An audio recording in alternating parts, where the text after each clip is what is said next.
खराच्या पत्नीच्या नावावर अनेक आर्थिक व्यवहार आहेत। या व्यंकटेश प्रोड्युसर कंपनीमध्ये बऱ्याच वेळेला पैशांची उलाढाल, ब्लॅकचा व्हाईट करणं वगैरे सगळ्या गोष्टी होत्या। त्या बाहेर येणं गरजेचं आहे। खरातची मुलगी सृष्टी खरात, या सृष्टी खरातच्या नावावर काही प्रॉपर्टी आहे। गेल्या 2 दिवसांपासून पक्षाच्या वतीने काही बैठका चालू आहेत। कालपर्यंतच्या ज्या बैठका होत्या त्या जिल्हा प्रमुखांच्या बैठका होत्या। आजपासून संपर्क प्रमुखांच्या बैठका सुरू झालेल्या आहेत।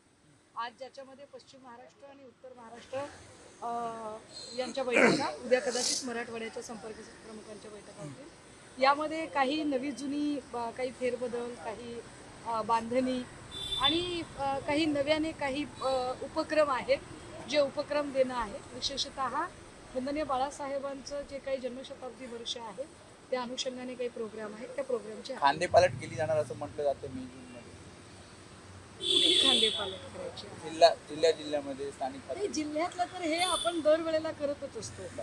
काही जिल्हा प्रमुख नव्याने बदलायचे असतात, 2 वर्षांनी 3 वर्षांनी त्या प्रत्येकाचा परफॉर्मन्स असतो आणि तो परफॉर्मन्स बघून आपण त्यानुसार त्याच्यातले फेरबदल होतात। तर ते फेरबदल ते सगळीकडेच, म्हणजे ते काही फेरबदल कदाचित नाशिकला असतील, काही सोलापूरला असतील किंवा पुण्यात असतील, तर हे फेरबदल होतील। खरात प्रकरणावर तुम्ही अनेक पुरावे, अनेक गोष्टी बाहेर आणत आहात। न्यायालयीन कोठडी खरातला सुनावलेली आहे आणि उद्या परत कोर्टात त्याला हजर केलं जाणार आहे।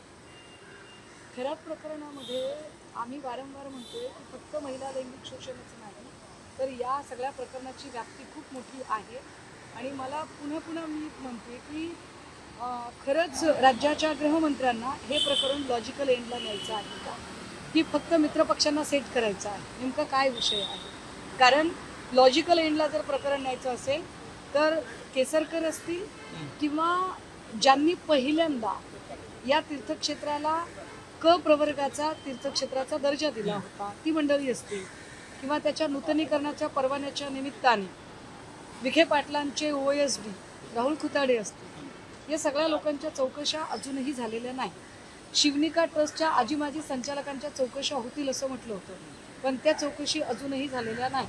नामकरण आवारे, जो या सगळ्या प्रकरणाच्या मुळाशी असणारा माणूस, की ज्याने खरात हा कसा चमत्कारी सिद्ध पुरुष आहे, त्याच्या अत्यंत सुरस कथा पसरवल्या, त्यासाठी पुस्तकं लिहिली, त्यासाठी वेगवेगळे ब्लॉगर बोलावले, त्या ब्लॉगरकडून टुरिस्ट ब्लॉग तयार करून घेतले, यूट्यूबला त्याची माहिती पाठवली, ह्या सगळ्या गोष्टी करणारा जो होता तो नामकरण आवारे होता। त्या नामकरण आवारेची चौकशी अजून सुरू झालेली नाही। या प्रकरणात चाकणकर ज्यांचे 2 राजीनामे झाले पण त्यांची चौकशी अजूनही झाली नाही, ती चौकशी होणं गरजेचं आहे।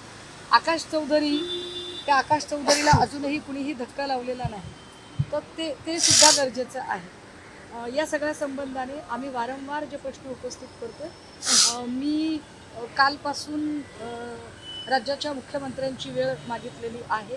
ती वेळ जर मला कदाचित उद्या मिळाली तर उद्या सुद्धा मी त्यांची भेट घेऊ शकेन। पुरावे आहेत ते तुम्ही देणार आहात? काही गोष्टी आहेत की ज्या इनपुट मला वाटतंय की मी मुख्यमंत्र्यांच्या सोबत शेअर केले पाहिजे आणि त्यांच्याशी सुद्धा या संदर्भाने बोललं पाहिजे। कारण अडचण अशी आहे की एक तर महिलांच्या दिग्नितीचा प्रश्न आहे, खूप अशा गोष्टी आहेत की ज्या कदाचित आम्हाला डिस्क्लोज करता येत नाहीत, खूप अशा गोष्टी आहेत की ज्याच्यामध्ये 16 वर्षापूर्वी पहिलं शोषणाचं प्रकरण घडलं ते आजता गायब। कित्येक महिला त्यांच्या आयुष्यात मूव्ह ऑन झालेल्या आहेत। अशा वेळेला त्यांचा एक जो चांगला सुखी संसार आहे तर त्याच्यात सुद्धा प्रॉब्लेम होऊ शकतात। त्यामुळे विषय खूप नाजूक पद्धतीने हाताळण्याची गरज आहे। परंतु या सगळ्यांमध्ये जेव्हा काही पोलीस अधिकाऱ्यांची नावं समोर येतात त्यावेळेला मात्र आम्हाला ते थोडंसं जरा त्रासदायक वाटतं, धक्कादायक वाटतं। त्यामुळे त्याही संदर्भाने माहिती ही मुख्यमंत्री महोदयांच्या सोबत शेअर करणं गरजेचं आहे। काही असे लोकप्रतिनिधी आहेत की जे लोकप्रतिनिधी कदाचित मागील मंत्रिमंडळामध्ये होते, कदाचित चालू मंत्रिमंडळामध्ये आहेत आणि अशा काही मंत्र्यांच्या बाबतच्या काही जेव्हा गोष्टी पुढे येतात तेव्हा त्याही संबंधाने चर्चा होणं अपेक्षित असतं। ही चर्चा माननीय मुख्यमंत्री खराची पत्नी फरार आहे, मुलाची काल चौकशी झाली।